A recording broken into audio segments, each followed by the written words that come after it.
Yes, folks, it's Tales from the Jails with John G. Sutton. Do please like and subscribe. It's down there, folks. It really helps. It boosts up the channel on YouTube. And down there, you'll see down there also a link to my latest book, which is here. And today I'm going to. People keep asking me, why don't you read your own book? Well, it's not my decision, you see. The publisher is Gadfly Press, and the senior editor or managing editor is Sean Atwood, who I'm sure that you've seen his channel. Highly recommend that, and his book Hard Time. If you think the British prisons are filthy and dirty and disgusting, read Hard Time. See what it's like in Arizona, in the prisons there. And for a prisoner's point of view, it is quite horrendous. For a view on the British prison system, inside as a crack addict, read Born in Prison by Lee Marvin. I highly recommend that. But today I'm going to read you just a small sample of Chapter 7 from my book, HMP Manchester Prison Officer, Part 3. So you can, with all those who have heard the audio books of my books, can compare me reading it to Alan Turton reading it. This is an extract from Chapter 7, The Handless Corpse Killer. For some reason, best known to themselves, some of the hospital staff seem to enjoy abusing the inmates in their care. In my view, these individuals were patients first and prisoners second. However, not many officers thought that way, and the result was that hospital inmates were treated very much as if they were fully fit prisoners. That is, they were ordered about, shouted at, and generally expected to respond positively to direct orders from staff. In the early afternoon on A1 landing, in the last cell on the left, there was a young man who had objected to being taunted and ridiculed by staff. On retaliation, he decided that the standard response grabbed, uplifted and dragged, kicking and screaming into a strip cell where he had his clothing torn from his body, leaving him naked, bleeding and beaten in an empty cell. There was now a serious problem. On recovering from his brief encounter with brute force and ignorance, he had armed himself with a dangerous weapon. He had somehow managed to break the interior wooden frame of his cell window and snap off a long piece of 3x2 wood with a rusty, slightly bent nail protruding from the end. Still stark naked, the man was now stamping up and down the otherwise empty cell, shouting for the staff to come in, and he would kill them. The officers who had thrown him in there and administered the physical beating were nowhere to be seen. There was myself and 2 other members of the hospital staff, including Big H, who stayed in his landing office, leaving us to deal with the problem. I did not personally know the young man with the weapon, but had seen him on the hospital landing a few times in the course of my duties. He was being treated for a badly infected stab wound to his shoulder, acquired during a fight with a shank-wielding fellow prisoner on the exercise yard. I had previously dressed his injury, but other than that, had no knowledge of him.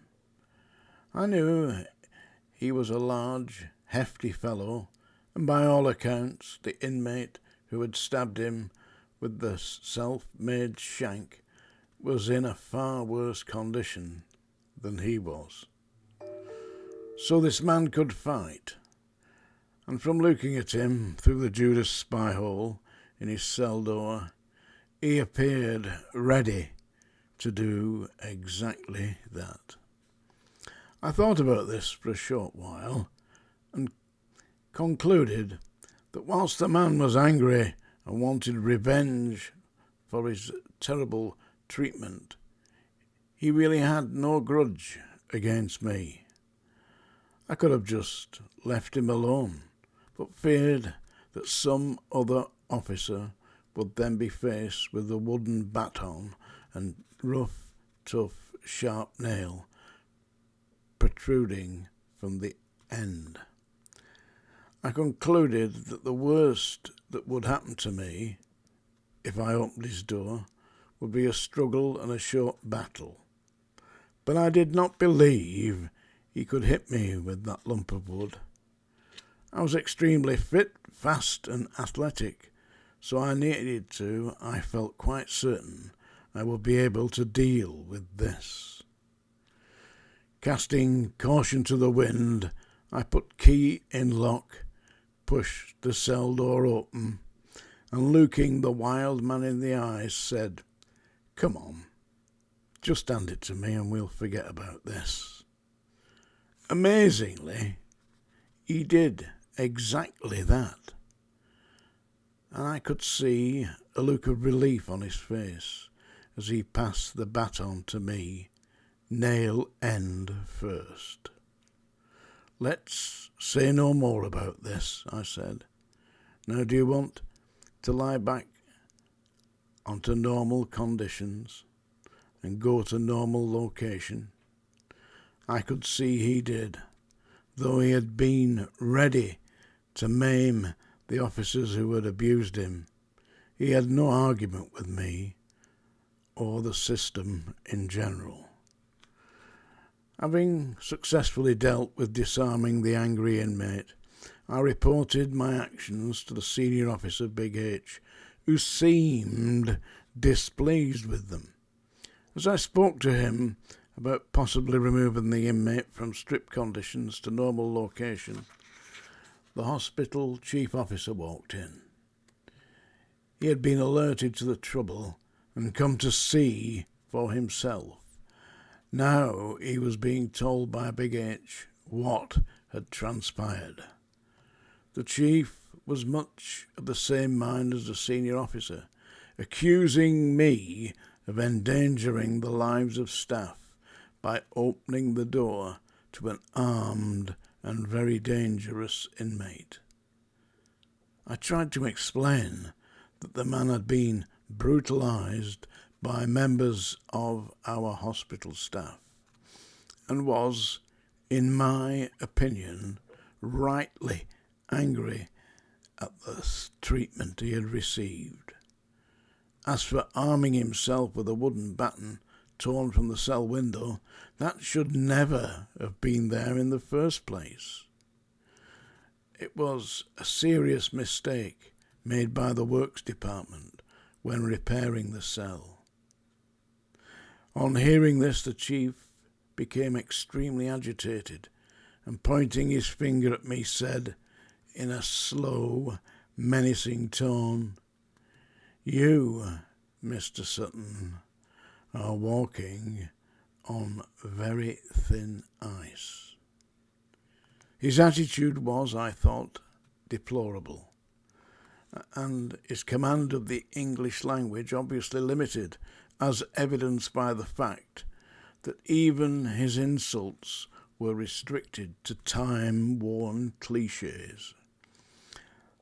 I did not react, just accepted his unreasoned observations for what they were, totally meaningless inanities. The thought did come into my mind that, as this chief officer was a member of the Brotherhood of Freemasons, there may be an ulterior motive to his unjustified criticism. With that, he turned and marched out of the landing office. That is a brief extract from Chapter 7 of HMP Manchester Prison Officer Part 3. I have now had a request to sing a song called, well, whoever requested it yesterday wanted me to sing Mullet of Kintyre. I always thought a mullet was a fancy hairdo, which is just beyond me at the moment, seeing how I've somehow developed a bald spot all over the top of my head. But I'll give it a go. Are you ready? This is as much as I remember it. Mull of Kintyre, sea rolling in from the mist, I expire. There you go, that's about all I know. And if you lot enjoyed that, tomorrow morning, 9 a.m, sick parade, and I'll have my syringe ready. I'll cure you. Tales from the Jails with John G. Sutton. And do give me comments below. I appreciate that, and I always try and answer. Thank you.